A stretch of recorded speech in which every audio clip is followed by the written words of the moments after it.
Welcome to the Lonesome Willow Podcast. On this week's episode, we have Shane Meenan on. This first episode is near and dear to my heart as he was the one that took me under his wing and showed me the bird dog world. He has been a key person in building Lonesome Willow Gundogs. I am so grateful to have him as my mentor. If you ever hear me talk about Papa Shane, this is him. Thank you for tuning in and listening to his story. You can find him on Facebook. To see all pictures and videos put into the video version of the podcast, you can find it on YouTube under Lonesome Willow Gundogs. All right, I have my first interview here, who is Shane Meenan, and he is one of our good friends, and he's a mentor that got me into the bird dog world. So to get us started off, tell us a little bit about yourself. Where do I start? I just turned 50. That's cool. No, it's not. The bodies and bones are hurting. I don't know, not much. My dad's one. I've had short hairs and bird dogs in my entire life. My dad, he got a litter out of the first litter in bird dogs in Jefferson County. I think you plan on having him on here, right? So yeah. He'll tell you all that stuff. But yeah, they've been part of my life ever since I can remember. Big hunter. I love to hunt. Fishing. I like fishing. You know, I do it all. You know. So when did you start hunting? When did I start? Well, every kid had a BB gun. Of course, I didn't. I wasn't allowed. I had a bow and arrow. My dad thought the BB guns were too dangerous. So I had a bow and arrow when I started. And I shot everything I could kill in that yard of mine. You know, that's whenever I started. And then I did a lot of planting for my dad. I would plant birds for him so he'd train and work his dogs. And then my dad liked to do a lot of preserve hunting, you know, where he could really show off his dogs and stuff like that. Because back in them days, now in the early 70s and stuff in PA, there was it had wild pheasants. And he would leave work and on a weekend and drive down my aunt. She lived down in Strasburg, down by Lancaster, and he would hunt weekend and he'd kill a pile of birds, and then he'd come home Sunday, and then next weekend he'd do it all over again. And just to see my dad being, it was just like him just pushing it on me, like not really pushing on me, but just that's all I knew, you know. I knew my dad was a bow hunter, you know, one of the first bow hunters in this area. You know, he was known for it. You know, he's known for two things: German shorthairs and bow hunting. And he was my idol. You know, he's the man.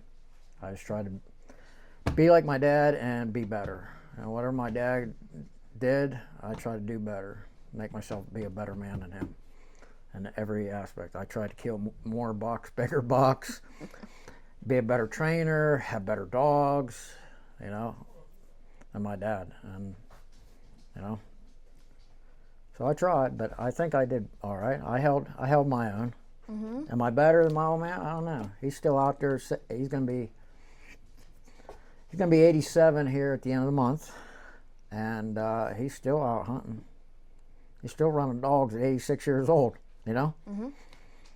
But, yeah, he's got one of our pups, you know?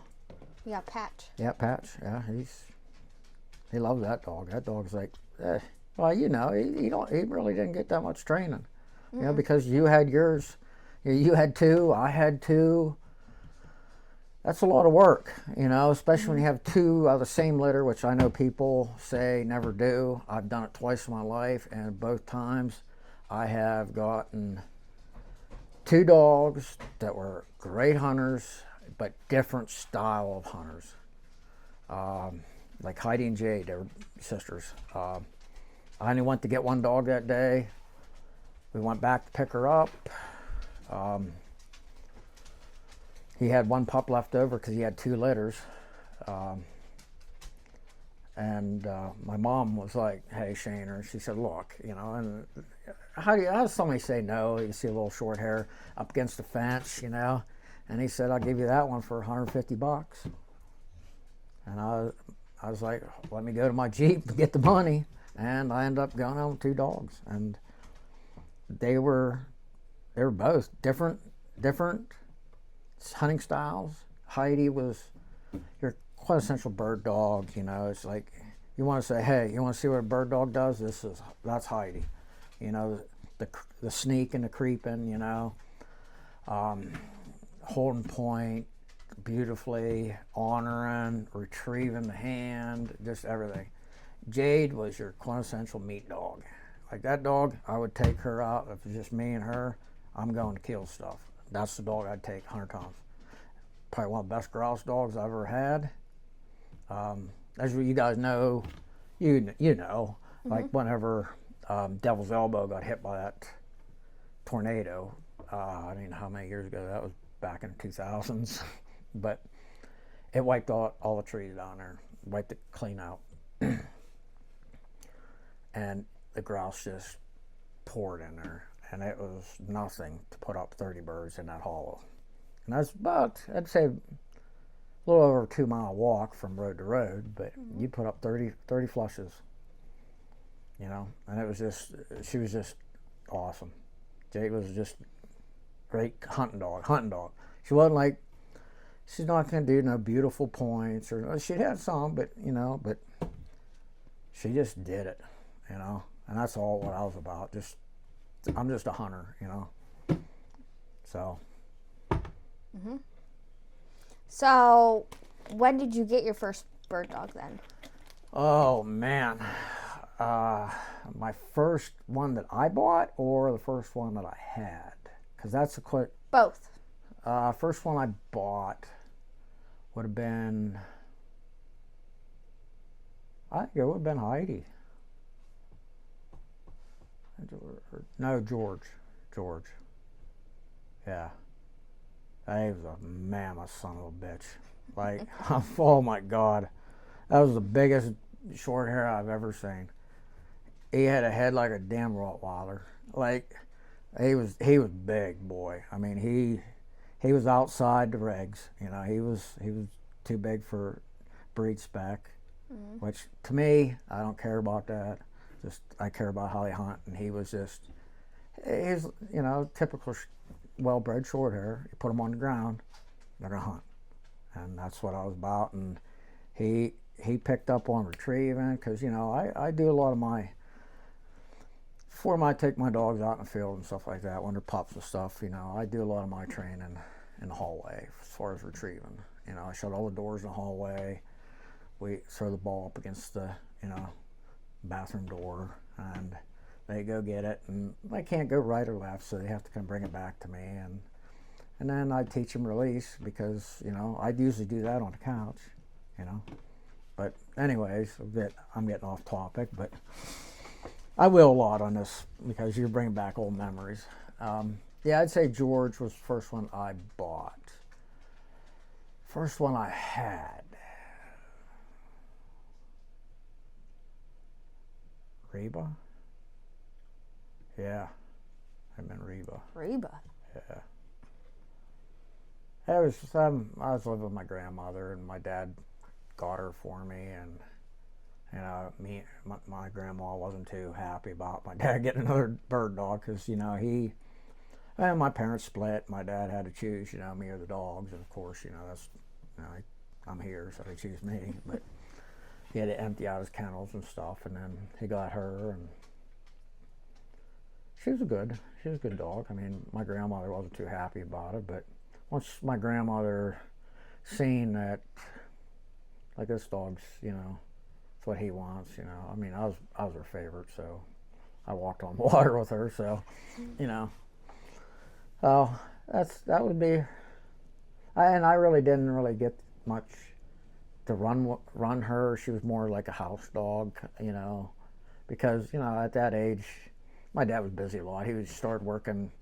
He had to work night shift at the newspaper, because they were shorthanded. And like I can remember him, I'd be going to bed at 8, 9 o'clock as a kid, and I'd be seeing him going out the front door going to work, and then he wouldn't get home till like I wouldn't see him till next day, so. But that's what dads do, Mm-hmm. So if that I answered the question. Mm-hmm. And then, who are your dogs you have now? Your current dogs? Okay, I have my oldest one, who's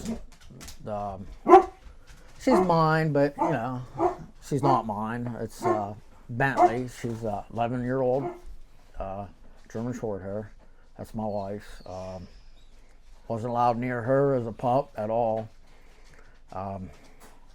because Sarah knows that how dogs suck up to me, because I don't know, they just love me to death, I guess, I don't know, but so I wasn't allowed near her for months, and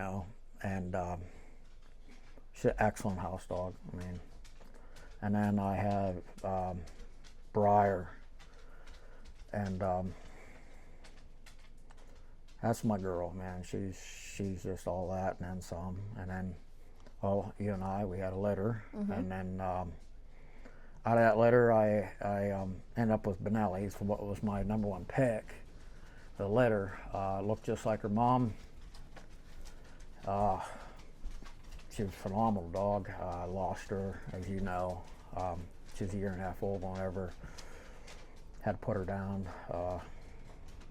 Because her kidney shut down, and the vets kind of said Lyme disease. So, mm-hmm. But even though she had her Lyme shot, and they don't tell you this, but for everybody listening out there, that Lyme shot does not cover all Lyme-borne illnesses. They didn't tell me that. I thought, hey, Lyme shot, I'm good to go. Mm-hmm. Plus have special collar on. Plus I put permethrin on her vest and everything, and how she got beyond me. But and then I sold a pup to a guy who couldn't take care of her, whatever. You and I went and took her back, and I still got her, Lexi, and she's a good one. I mean, she's never flushed a bird, never bumped a bird, like straight out of the gate. Don't have to teach that dog whoa nothing. It's just. Oh, really? Double dose of dad. Not that part. Uh-huh. Not that part. I'll tell you that much. Not that part at all, Hummo. Looks like dad in the head, huh? But she's all ticked. Oh, buddy. All right, get out of here, Elmo. They'll get in trouble. But that's all I have now. I just have them 3 now, and not looking forward to whenever Bentley goes. So that's just. She's 12. 11. She's 11. 11. Yeah. I mean, anybody who's ever had a hunting dog know, like. It was after I lost Heidi first, and that was a hard hit. And then I lost Jade. I lost Jade. She was 12 when I lost her, and I didn't have a bird dog for a couple of years. It just rips you right out. You lose your best friend, And then it's just, then you get to that point where you're just missing that. You're just missing that, that happy to see you when you get home, and the chaos and everything else that brings your life, the dog hair all over the floor, And so, ended up, I don't remember, we got Allie.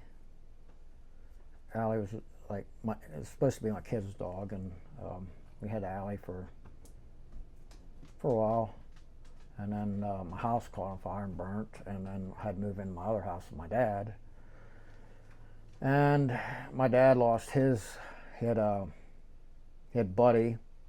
He was a pretty big German short hair. He had the old German style coat, the longer hair, and he was out of Wildberg bloodline. And then he had an English pointer, Jane, who was field trial champion, and like that dog she put out national field trial champion. She was a beast. He lost both of them, and then he was kind of, and we moved back in, and it was just didn't feel right, taking Allie back whenever she was just so attached to my dad. So kind of left her, for my dad. She was an older dog. She was push button, he'd let her out and do whatever, and she did good for him, and then she ended up passing, and then he was at my house a lot when we had that litter. Oh, my God.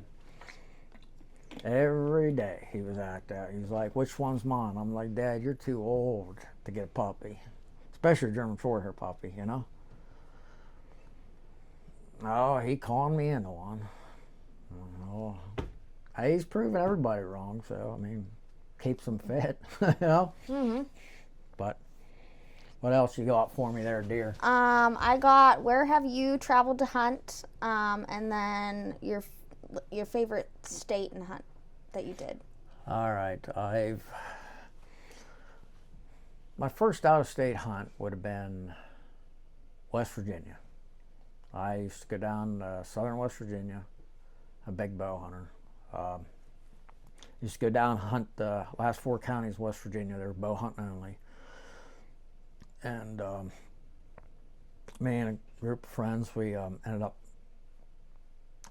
getting a lease. We started a lease down there, and the lease grew. We ended up with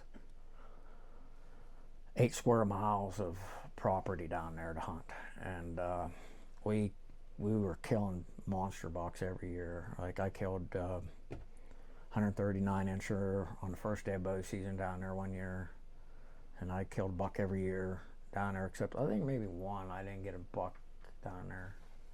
My buddy Ricky Peace, he saw some tanks down there. Oof.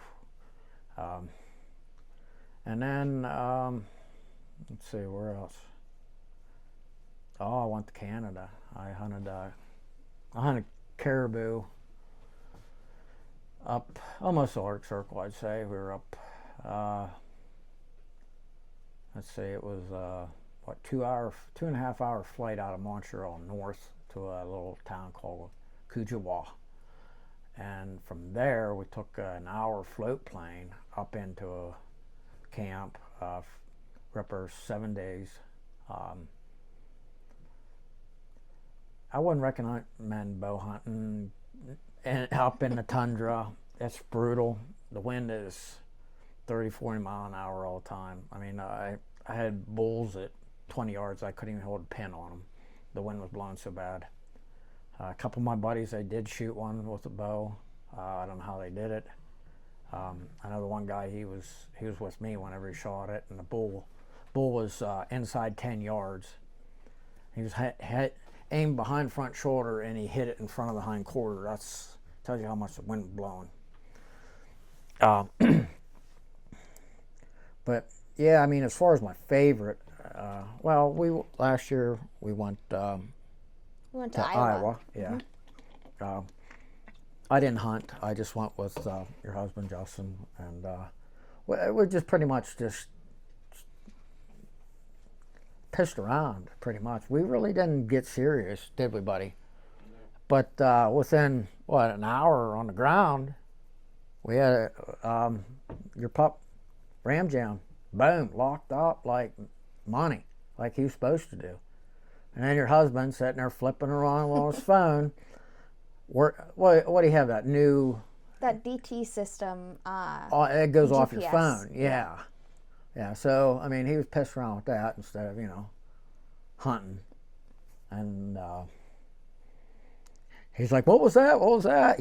I was like, what was what? Because I was down below him, and I was just seeing these massive rubs on trees, and I was just checking that out. And then whenever Ram Jam went after the birds after the flush, and he bumped one up, and I seen it come flying, and I tell you what, I'm quailed.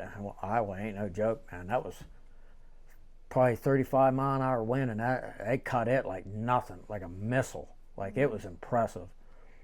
For them boys out west that kill them birds in them high winds, kudos to them. Because them birds hit that wind, it's like they're gone. Yeah, putting in the afterburners, man. I mean, I think I'm a good shot around here, and I'm lucky to hit what I hit. But them boys out there, I see them guys crack them. Whew. But yeah, I mean, I was definitely an eye opener. Like, as far as, it's strange to me because there's not a lot of cover. Not cover like around here, like. Well, yeah, I mean, how I hunt. I hunt the stuff where nobody else hunts. Like, what kind of moron goes in that autumn olive and stuff like that, and like this guy right here does, because that's where the birds are at. And Briar, she knows where the birds are at. I don't have to tell her nothing. She's a pro. She knows where to go. She hunts the thickest crap you can think of. Of course, like wear and tear on that dog from cuts, and like there've been seasons where all they did was patch the dog up. That's what sucks. Patching them dogs up when they're hunting their heart out, and you're trying to hold them. Well, you try to hold a dog back does not want to hunt. Does nothing but want to hunt. Wants nothing to do with you. Just let me go. Heidi, at one time, she come back, she split her tongue. Looked like a damn lizard. And it took two of us to hold her down for me to put a septic pencil on it to get it to stop bleeding. And she finished the hunt. Just the driving was just crazy. I mean, but yeah, I'd say my favorite, I'd probably say only because I hunted it the most and had the most opportunity to kill down there, would be West Virginia. Because West Virginia, like,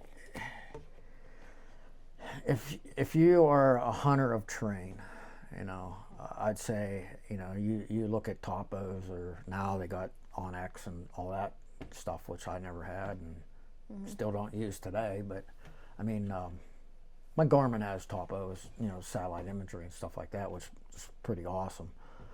But if you can read topos and stuff like that, West Virginia, just the way the mountains are laid out, they just corral them bucks right to you.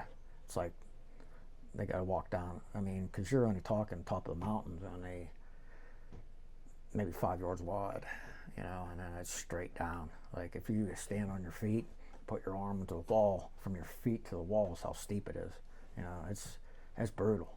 And them guys hunt grouse down there, and I would not want to hunt grouse down there. That side hilling, because you'd be in a tree stand, and that deer would be straight out 20 yards.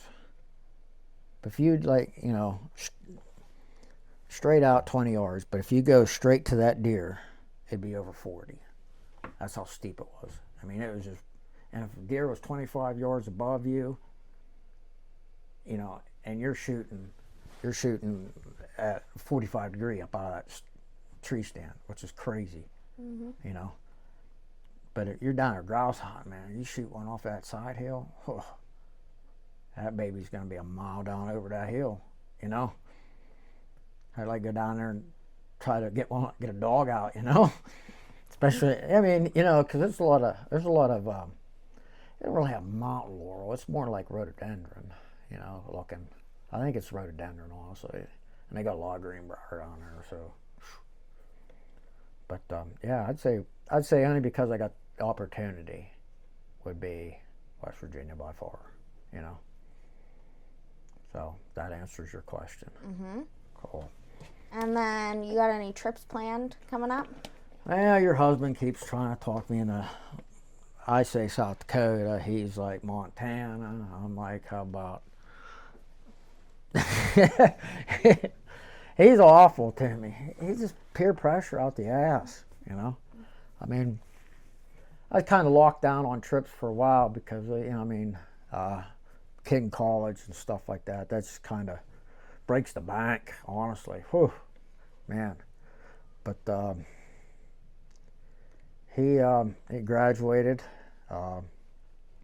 dean's list, all that. I mean, he went through all his clearances and stuff like that. I haven't got him a start date yet, but it'll be, he's still got to wait on a drug test, I guess.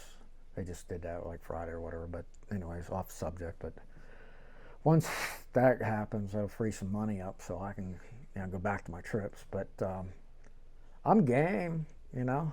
I mean, I have a camp up north that you're more than welcome to go up there for a hunting trip. Well, you know, there's grouse up there, girls. They stand on the road. We're coming up for grouse. Are you sure? Yes, me and Archie will be up.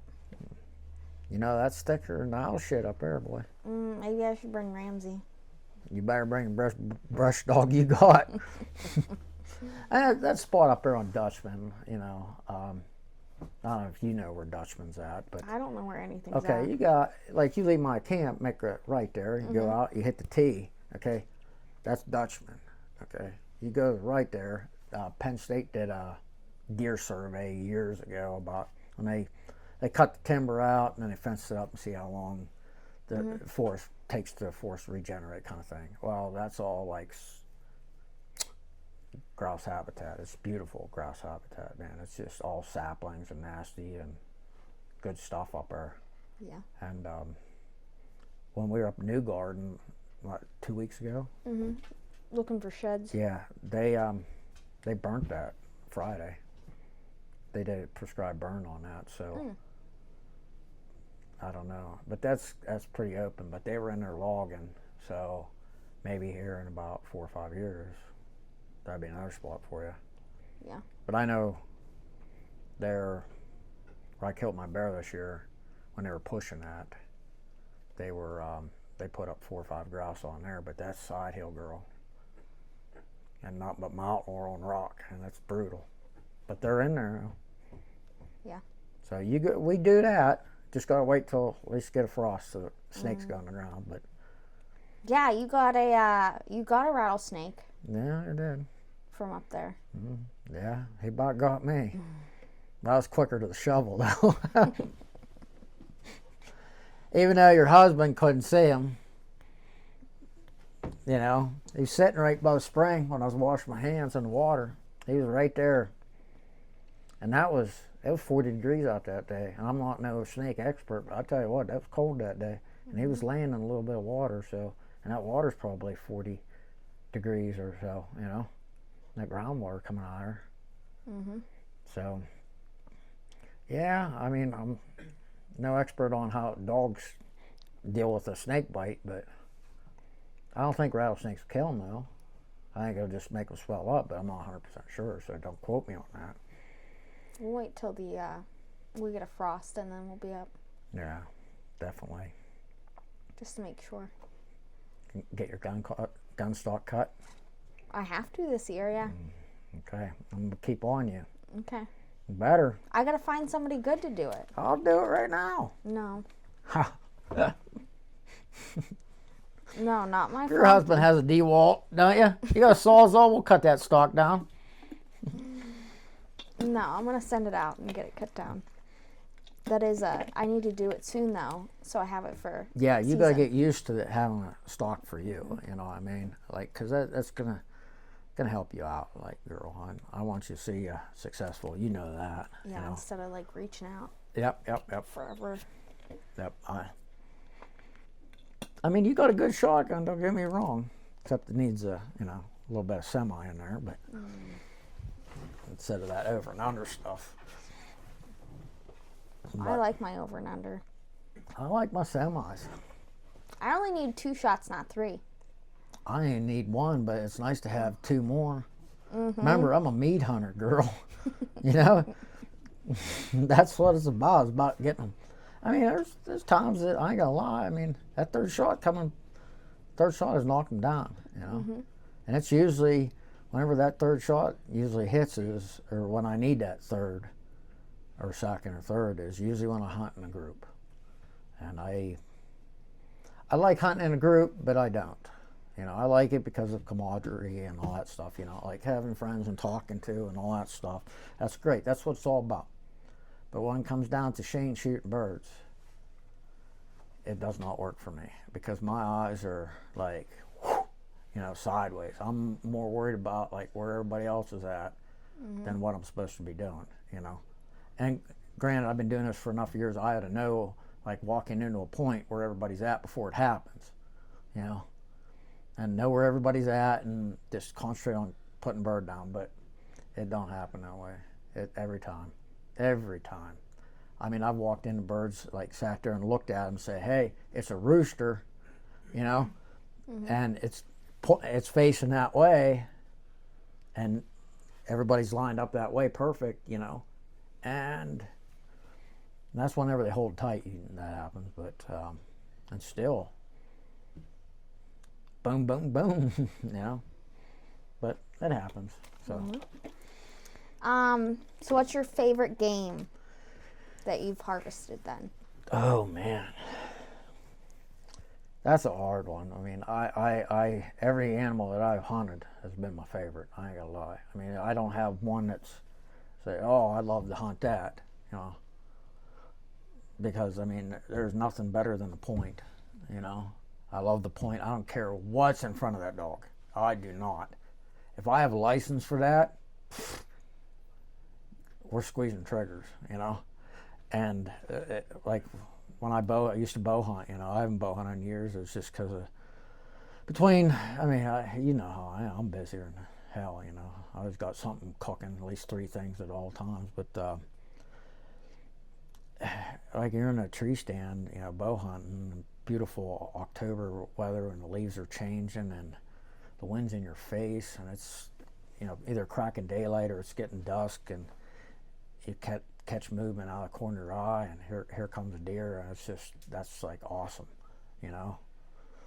Or you're out whacking groundhogs out of your buddy Keebler's farm fields, you know. I mean, it's all good, you know. And I never wanted to kill a bear till, and my buddy Ricky, we built a camp last year, and we ripped down the old one, built a new one, and everything else, thanks to, you know, your husband. And I know, and his strong ass arms. No shit, man. He's like a bull. Whew. Like he just needs to calm down a little bit sometimes, because we're putting up them main beams. They're half a tree, you know. They just had 2 live edges, you know, and they were cut and mill both sides. And I was straddling that one. We're up on scaffolding. I'm straddling it, trying to get on the other side. And he decides, oh yeah, now's the time I'm gonna pick it up. Well, he picked me and that up. Like, that's crazy. Whew. But yeah, I mean, any animal's my favorite. I mean, I ain't gonna lie. I mean, that bear was awesome. I mean, the first time I seen it, we were doing drives, you know, and I was the last man on a drive, and he come across the creek running and started up the other side of the mountain. And the first thing I said to myself was, oh shit, you know. I didn't want to shoot one. I didn't. And then, like, the killer in me come out, man. I was like, I gave it to him, you know. And then, like, 2.5 hours later, we get him out, you know. I mean, he was 231-pound black bear. And we had to pull him out probably 2 miles. And he was in water. Yeah. He actually slid off the mountain. I seen him fall on a tram road. He fell like the most nicest way to drop I've ever seen, because, you know, I've saw a lot of deer and they just run until they can't run no more and then they just crash. He just kind of like stood there and kind of just like rolled on the side, and I was like, oh, he's done, you know. And then the drivers come up, and I was like, oh shit, the bear's not there now. And he slid down in and ended up in this little creek. But he was, oh man, he had to be 300 pounds in that creek, man. He was so heavy. Oh. But, you know, I mean, you shoot down and run. You're not going to make perfect shots every time. You know, I got one in the lungs, and it went back into the guts, and, you know, they get that burning feeling, and they go to water, you know. I mean, every animal does that, you know. But, yeah, it was pretty cool. I mean, I used every single part of that bear. I mean, the bear meat was probably, I've had lots of bear meat, and that was probably my favorite. I canned it, you know. Which I do a lot of canning of wild meat, and it's so much better. Like, I love canned deer meat. It's awesome. But yeah, like you said, I mean, like, anything's my favorite animal. You know, I mean, I'll hunt anything. I mean, I'll hunt rats, man, if you let me. You know, I make a sport out of anything. You know. What's your favorite item to take hunting? So Dog. Dog doesn't count. Oh. Favorite item. Well, I'd say the most important item. We're talking upland game. Yeah. Okay. What do you take with you? My favorite, like the most important item for me, as far as without the dog or GPS collar or anything like that, I'd say boots. You know, because around here, you know, you get wet feet, sucks. I mean, you know, you get cold, wet feet, it's horrible. I'd say comfortable boots, because you're going to be putting on some miles, you know. That'd be my number one. Number two would probably be chaps. Definitely chaps would be number two, because without them, man, you're getting tore up. You know, even through chaps. I mean, I wear brush pants, chaps, and them briars and multiple rows and all that stuff goes right through you. It's just, you know, devil's claw. There's so much crap out there that sticks you. It's crazy, you know. But yeah, I'd say definitely mine would be boots. Definitely. And you just got you got new boots last year? 2 years ago. 2 years ago. Yeah, I liked them. I think they were called Browning featherweights. They have raised toe, which I like raised toes because of the durability in them. Because you end up wearing your toes out whenever you're doing a lot of walking. You know, I mean, especially through like all the garbage I go through. You know, it's nice to have that little bit of a cushion on that. You know, take the brunt of all the briars and everything else.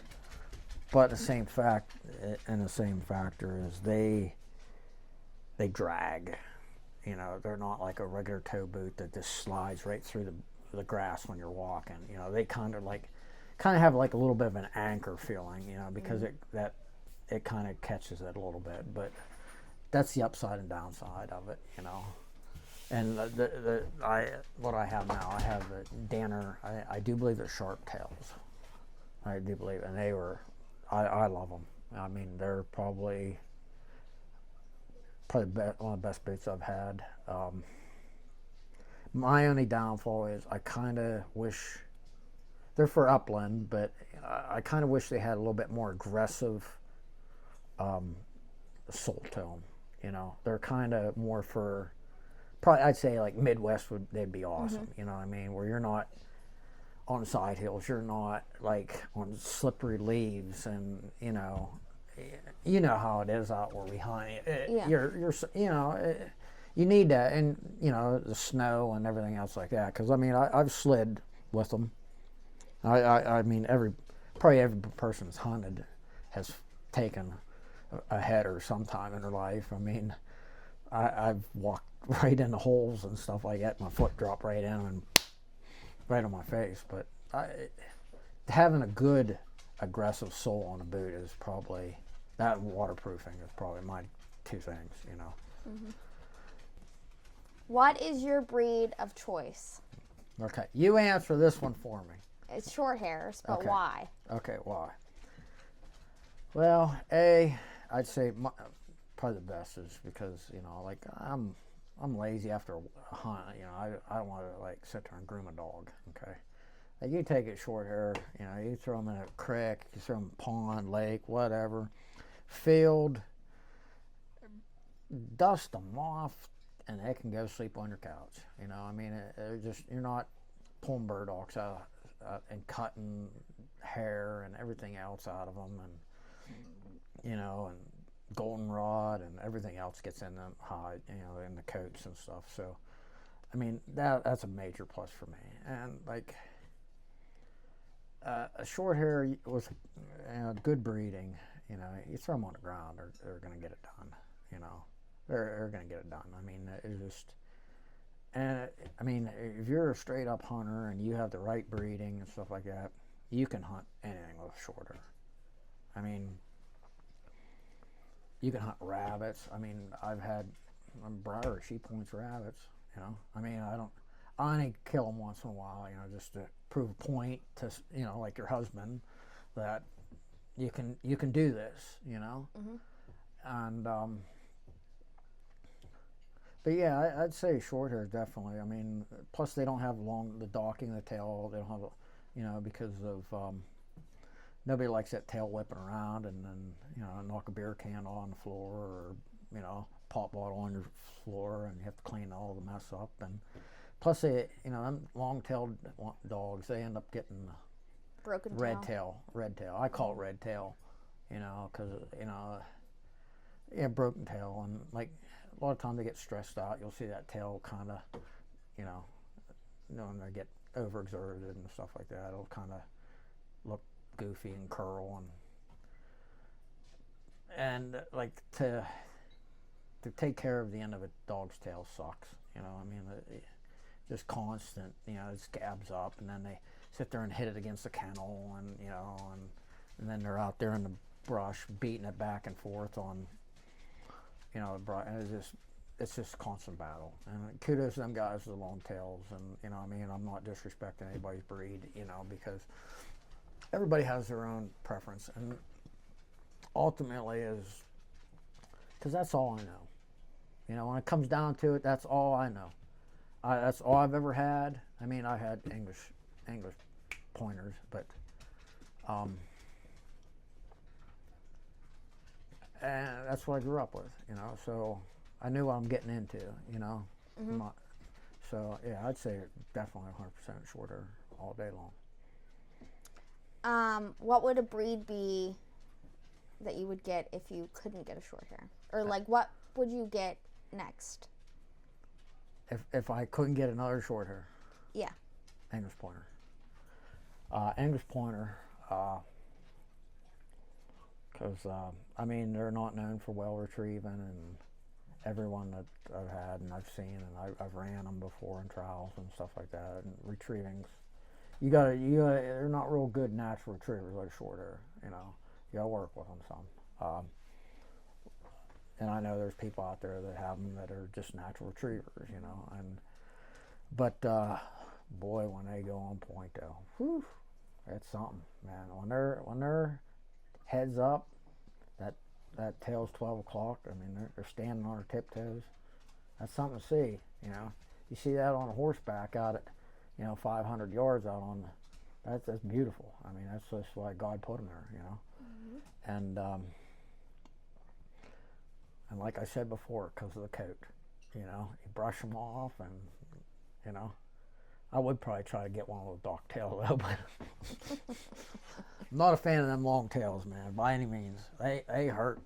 Sometimes you get whacked with them. You get whacked, you know. But yeah, I mean, I definitely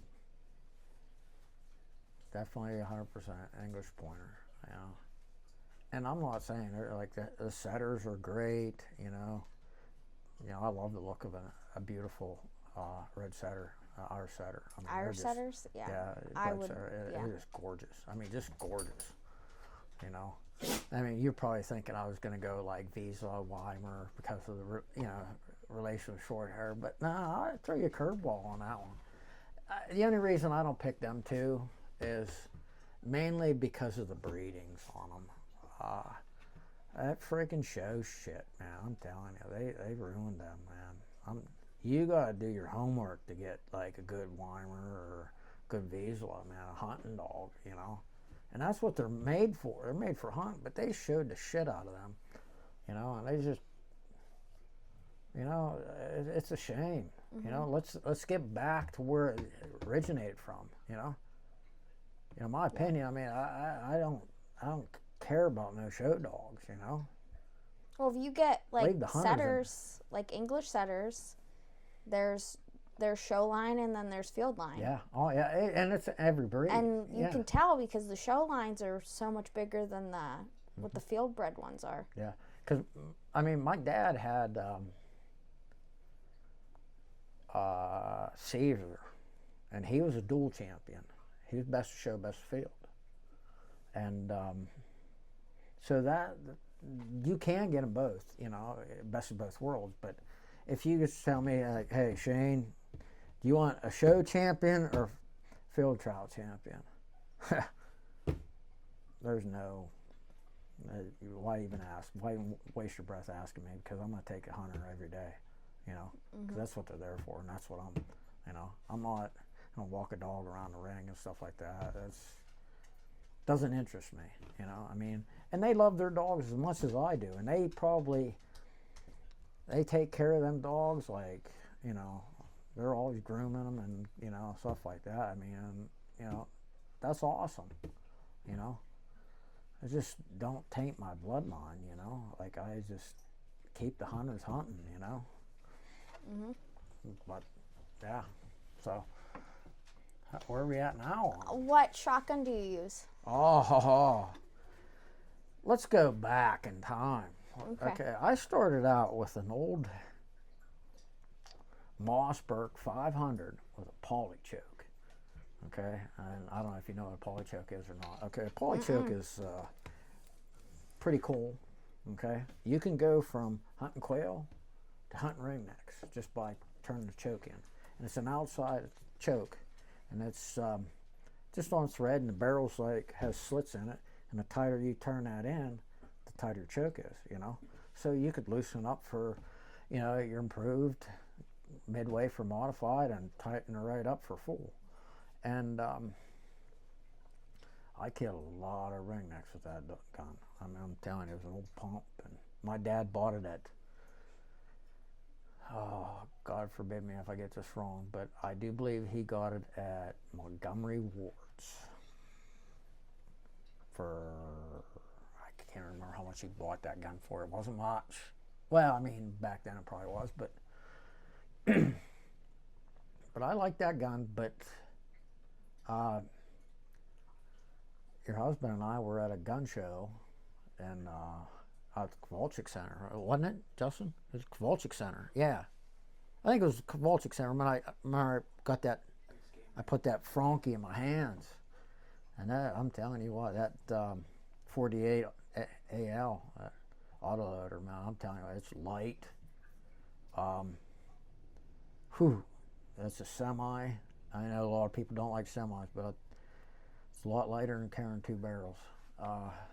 But it's like the Italian version of the Browning Auto 5, because whenever you squeeze the trigger, the barrel comes back with the action, and it like takes recoil right out of the gun. And 28-inch barrel. I shoot a modified choke out of it. Winchester Super X 6-shot out of it, and it's a hammer. I mean, I've killed a lot of ringnecks with that. I think I probably got more ringnecks with that gun than I did that old Mossberg. But that Mossberg killed a lot of game, and I have a 870. It's a good gun. It's a nice gun. I just don't like the way it feels, you know. And I'm left eye dominant, so it's hard for me to swing a shotgun right-handed because of my left eye is constantly taking over.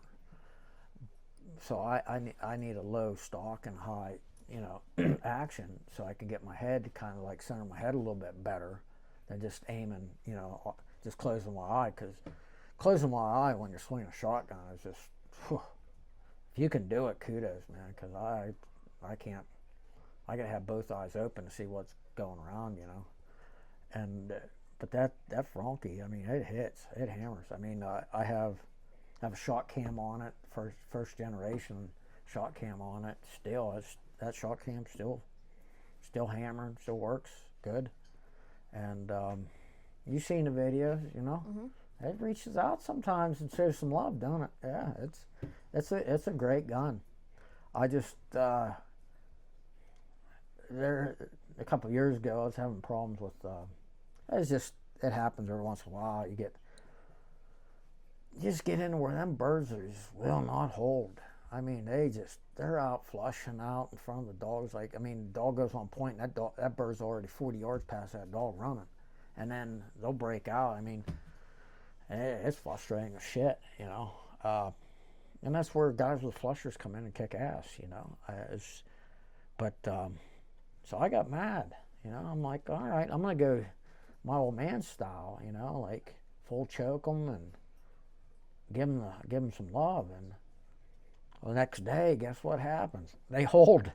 Well, I went back to modified because I think I had 11 BBs like within like 1 inch circle in the wing butt of a ring neck, and it was mush. So I just went back to modified and out of that Frankie, and that's the girl. I think they're gonna bury me with that gun. Yeah. I'm probably gonna say that one. If I get buried with 2 guns, it's gonna be that. Definitely my Frankie and probably my 700 BDL, a 30-06. Having 2 guns, I'm probably gonna go Whitney. But yeah, I'd definitely say I like the Frankies. Yeah, they're. I was looking at the new Browning Auto 5s though, also. Just saying. Mm-hmm. They are nice. But you can never have too many guns. I know. I got like 30 of them, and my wife, she's. What do you need all them guns for? Because they each got a purpose, I don't even know how many shotguns I have. I just got a pile of them, Pumps mainly. I was always a pump guy, and then I went to semi. And I started out, believe it or not, with a double barrel side by side. I hated that gun. Oh God, it was a little Spanish. I don't know what kind it was. My dad had it. My mom used it when she hunted, and I was like 12 years old, and that gun was too short for me, and that the trigger guard, believe it or not, would come back and it would wrap me right in his finger, and we'd be done hunting, and my finger would be like a hot dog. It'd be swollen up so bad from it hitting it, and looking down 2 barrels like that, them guys that shoot them side by side, my God, like it's like looking down the highway. You have these 2 wide barrels, like. Mm-hmm. That blows my mind. I can't concentrate that well, to find that front bead. I got to have 1 barrel, 1 rail. I'm good. You run 2 barrels like that, But it did its job. It shot. I mean, it was short, but 100% Frankie 48 AO. That's my best gun. All right, and then my last question would be, what dog has made the biggest impact in your life? Briar. I would say Briar because of you. Now, it's going to get a little emotional. I might tear up, okay? But if it wasn't for that one night in December, when I found her on the old interweb, I found her out on Facebook.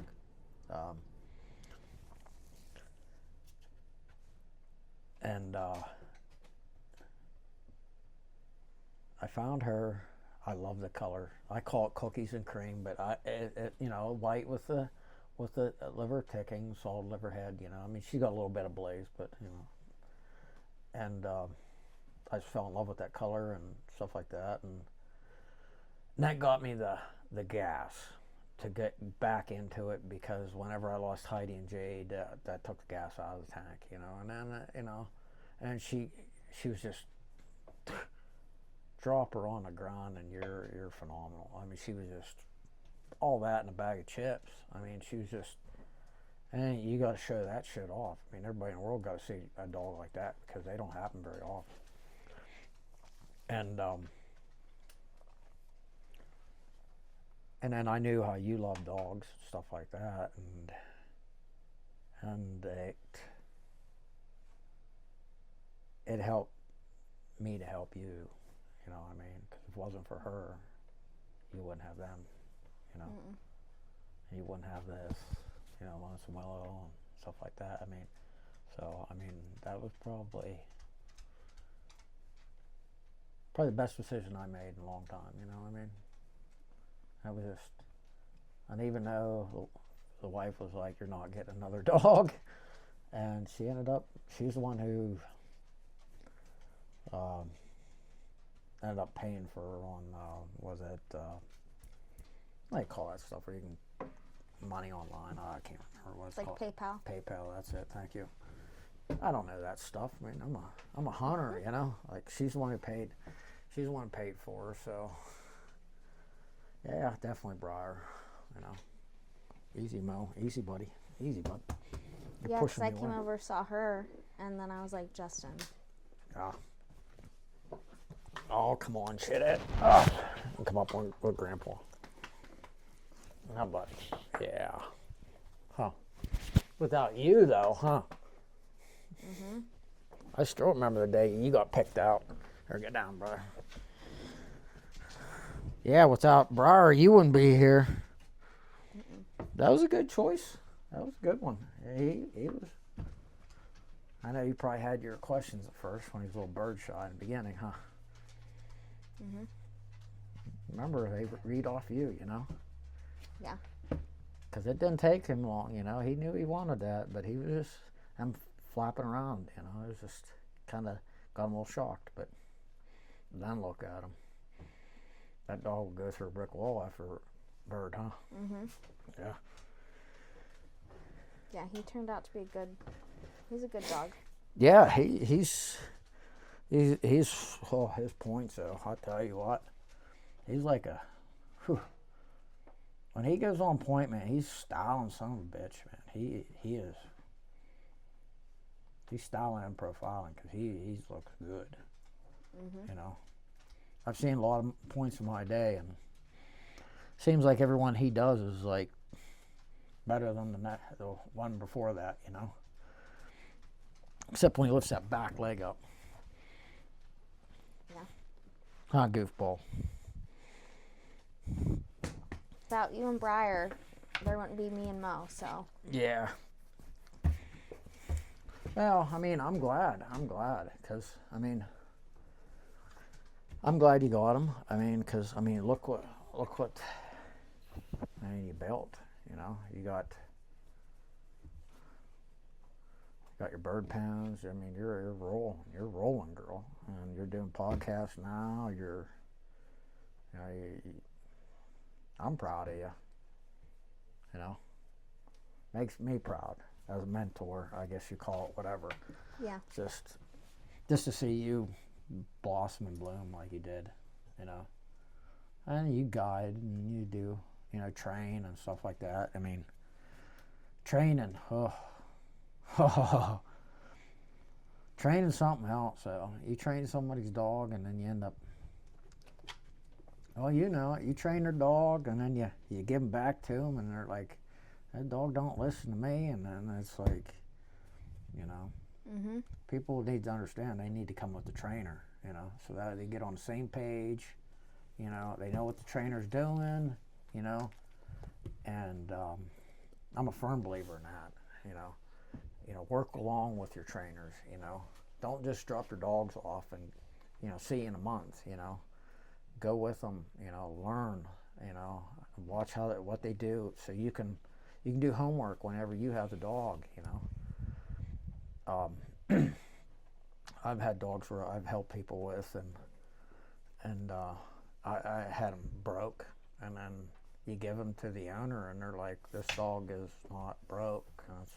Then you're like, "Well, let me see him," and then you go out run them, and you run them like I run them, and he runs, but it just does not, like, his master has changed, and they listen to me more than they listen to their owner, and like that's why I don't like to train. I train my own. I'll help you train, what I mean? But getting too long in the tooth to be training dogs, other people's dogs, and guiding and stuff like that.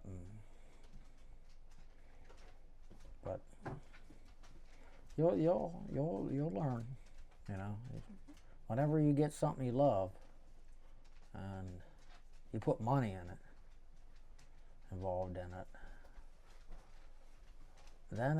then it changes the game. It really does. It changes the game. It's just, I shot bow for a lot of years. I shot competitions and stuff like that, and it just got to the point where it wasn't fun no more.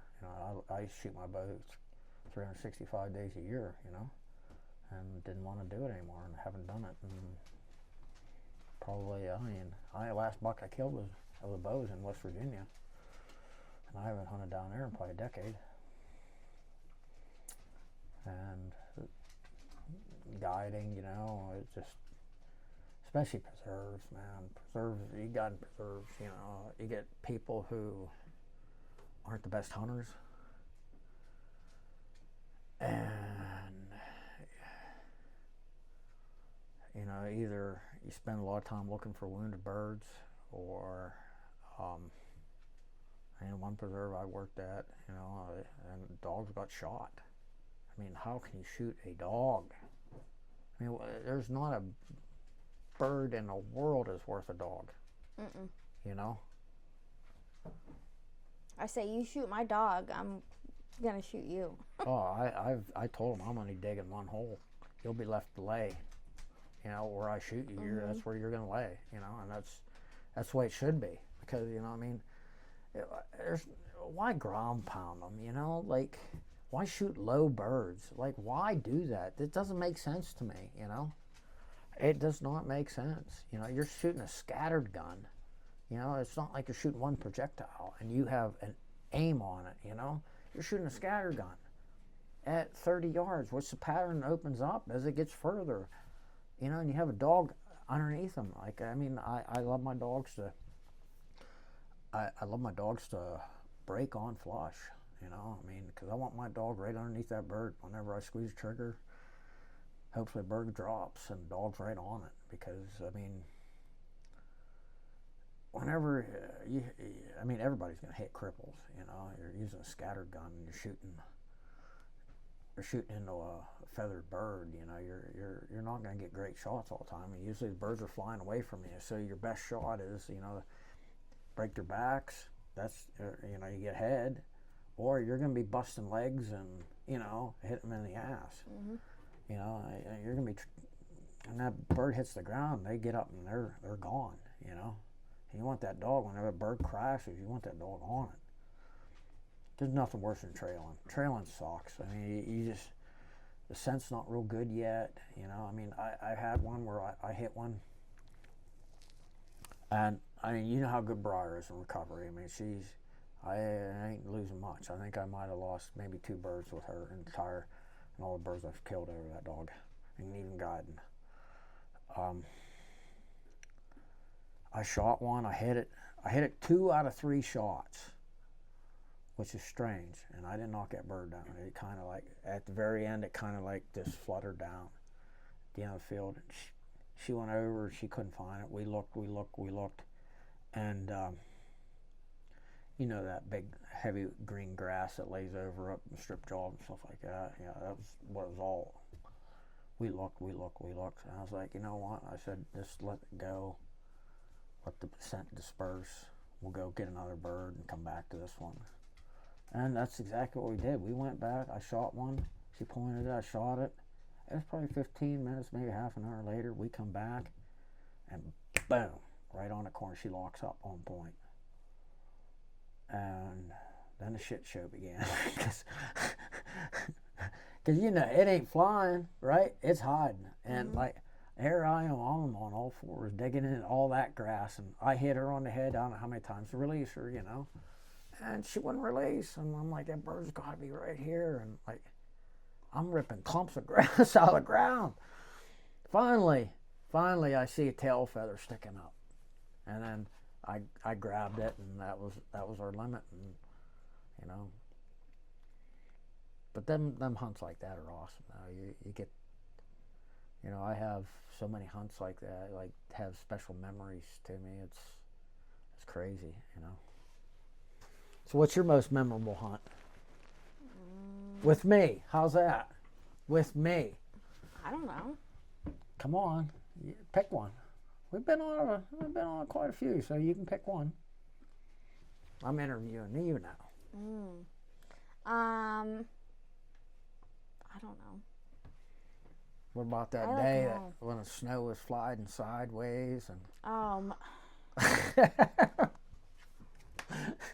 well, your husband got one that day. He did. Yeah. He got that one.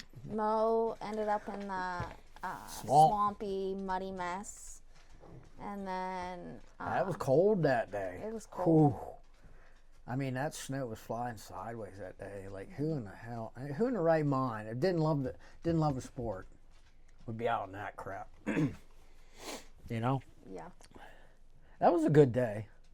You know, I remember I was hunting with your husband. We were coming back, and Briar, she locks up on point right along the road there, or it's just the Gaswell Road going back, and they cleared the fields out, and they just threw all the timber down over the side of the mountain there, and the logs are just laying parallel to that road, like on a cliff, and Briar goes on point, and I'm like, you know, Justin's like, hey, you know, she's on point. I was like, probably chipmunk, you know, knowing her, because if you're not on birds, that dog's gonna find something to hunt, you know.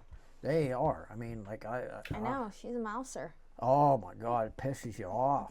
You know, like lock up tight, most beautiful point in the world, and it's a freaking field mouse, you know. But it happens. So she locks up on point, and God love your husband. He treks down through that, and he's to the point where he's stuck. I mean, because them logs are, I mean, they're laying, you know, like this, and that ring that jumped up on that one log jumped up like that, and like I was above him, and I'd seen the ring that jump out. Well, it went out. He really didn't have a good shot at it, you know, because he's kind of had to quick draw it, you know. And I shot it, and it dropped. Oh man, because it's straight down over the backside there, you know, like where we hunt over there by the ponds, you know. Yeah. You look at that side hill, you know, yeah. And next thing I know, there's Briar. She's crashing through that stuff. And I'm like, oh, man. Because I know that dog, she would jump off that cliff to get that. And luckily, he was in a position to get her stopped. And then I took her down along, and we went down in the backside back there. And we got down around the backside, and she grabbed the bird. Well, I didn't hardly even walk down in there, and she already was bringing the bird back. And we come back up around, and he was just getting out of that stuff. That's how thick it was. Like I'm telling you, he was in bad shape there for a while. Mm-hmm. But I had to leave my buddy. You know, we got a bird down. You know, but yeah, I'd say that was a good one. I mean, I remember the day you guys were like blowing up my phone. That Justin got the first one, and the second one, you know, and I was there for your first one, you know, first ring neck, and yeah, because he shot the one hen that went up, and then another one went up, and he shot both of them, and me and Mo were headed towards the one, and he's like, no, it's over here, and I was like, no, it's over here.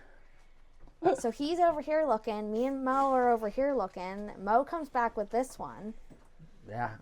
And then he I drops that off. And then he never goes seen over him and gets the so like he was just next one. Yeah, we were on a hunt down there, out there Fry, and he had Mo. Mo was just a little fella then, you know. I mean, he might have been a year and a half, I'd say. What's he now, 6? Yeah. Yeah, he's 6.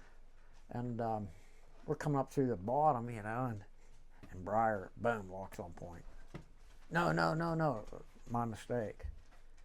Yeah, she pointed, and I started getting up there, and the bird went up. Here's a woodcock, and it was in that autumn olive so thick, man. That poor woodcock couldn't get up through that autumn olive. Well, it was like it was shot out of trampoline. It went up in the air, hit that, and branches come flying back down. She caught it, brought it back, you know. He was like so pumped. Justin, he was so pumped. He's like, man, this thing's wild, man. You know, this is my first wild bird, you know. And literally within, where'd we go? We just went maybe 75 yards, and boom, dogs go on point again, you know. And then this rooster went out, and you know, I made a banging shot on that. That was a good shot. That was a quick shot, but it was a good one. I mean, he was moving. I dusted him, and we had both dogs that were on point on that one. That was a good one, and that was back whenever Mo wasn't retrieving. Remember when he was kind of like, like his first. And then we went up to Sandy Lake, and he was like, I got this.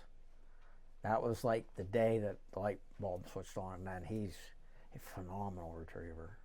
Oh, I mean, I seen that dog, you know, chase down ringers 100, 200 yards and bring them back still alive.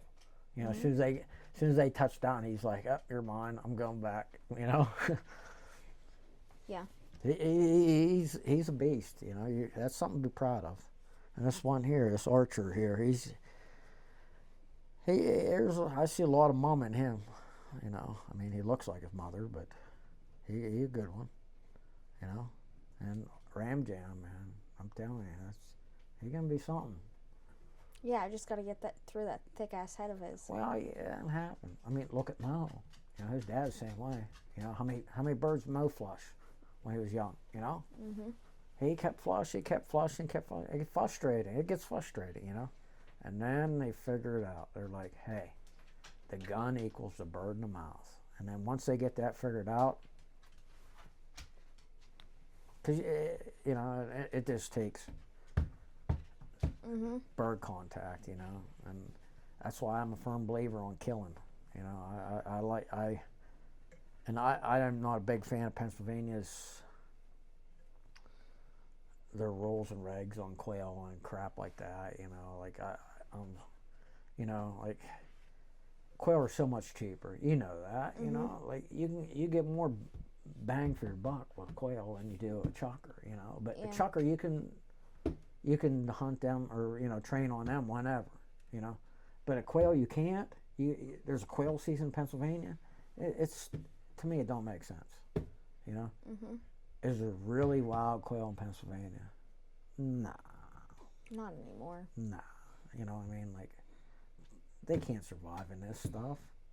You know, it's just, and they're all, you know, hatched and stuff like that, and they're even having problems down south, like introducing birds, you know, hatched birds into the wild population. I just, you know, once that instinct gets out of them, and you know, the birds around here have been bred over and over and over, and generations of generations, and it just gets bred out of them. You know, they're just, you know, they're just meat bird pretty much, you know, for training, you know. But I mean, yeah, chuckers fly better, but you know, quail or I always trained on quail. You know, I hardly ever trained on chuckers. You know, but I've never trained on pigeons either. You know, everybody's like pigeons.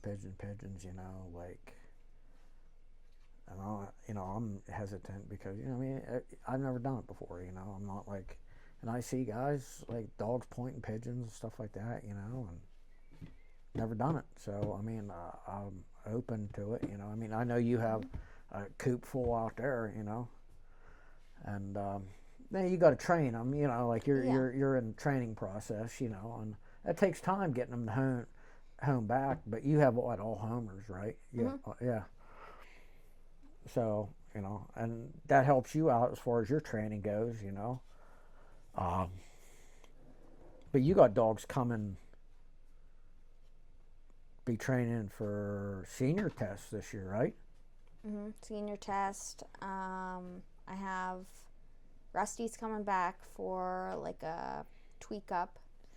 I think Casey's she's getting a new puppy, so we just doing training with that puppy. I have and she has what? She has setters. Setters. Setters, yeah. And then I have another kid coming. He's looking into training his 8-month-old puppy for this upcoming season too. Short hairs? No, they're all setters. What? What is this world going to? Rusty's a Brittany, and the other two are setters. Oh, you're killing me. I I have my favorites, and then there's breeds that I don't really care for as much, and it's just what I've seen, I'm not going to point fingers at breeds because, because I don't want, ruffle tail feathers, but, like it takes a special person to get, once you see that point though, it's like, and I've talked to guys who are labs all day long, they're like, oh, labs and flushers and stuff like that, and it's like,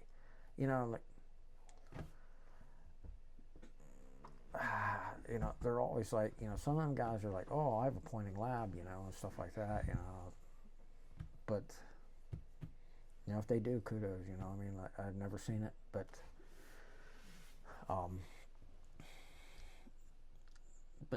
them flushing guys, they're a different breed unto themselves, they like that chaos, it's what it is, it's crazy, you just dogs out there running, and what labs I did see run, they run a lot closer than what I'm used to, and my dog's 20 yards. I'm like, why are you here? Get out, But yeah, then that's what them lab guys tell me. It's wild. It's crazy. Because you don't know. You don't know when that bird's going up. You can tell when the dog's getting birdie. The tail's going. But you don't know. I like to know. Yeah. So yeah, that's. What are you doing, Ram Jam? Getting some love. So anything else? That's it. That was it. That was short and painless. Yeah. Thank you for being my first interview. Oh, you're welcome. I thought this was going to be a lot longer. Nope. Hour and a half. Well, wait. Let's go back. How much? We really didn't talk about how great I am, have we? Right? Well, I'm the greatest shot that's ever been. Never missed a ringneck in my day. I don't shoot at ringnecks unless they're 75 yards or further. That's all bullshit, but I will say this. I'm very proud of you, okay?